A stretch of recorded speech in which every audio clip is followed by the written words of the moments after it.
Control valve actuators control fluid in a pipe by varying the orifice size through which the fluid flows. Control valves contain two major components, the valve body and the valve actuator. The valve body provides the fluid connections and a movable restrictor comprised of a valve stem and plug that is in contact with the fluid that varies the flow. The valve actuator is the component that physically moves the restrictor to vary the fluid flow. Three actuator types are used in control valves, and they include spring and diaphragm, solenoid, and motor. As the name suggests, the spring and diaphragm actuator uses a spring and a diaphragm to move the valve stem and plug.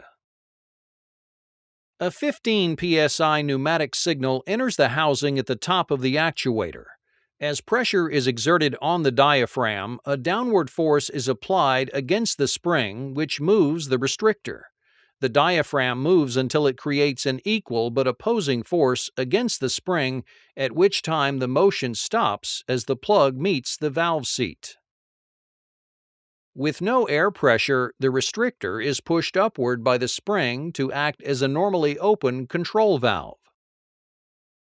To vary the position of the restrictor and flow through the valve, a current-to-pressure transducer can be used to provide a 3 to 15 psi signal to the diaphragm. At 3 psi, the valve is maintained open, and at 15 psi, the valve is maintained closed. Pressures between the 3 to 15 psi range proportionally change the flow of the valve. For example, a pressure of 9 psi applied to the diaphragm moves the spring and valve stem to 50% of operating range.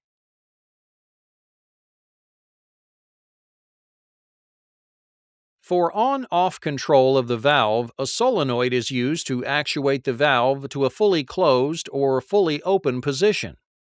Applying current to the coil generates a magnetic field that moves the plunger downward against the return spring.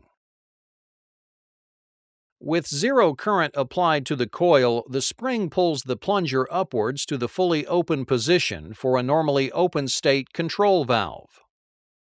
Another method for variable valve positioning uses a motor and is referred to as proportional control mode.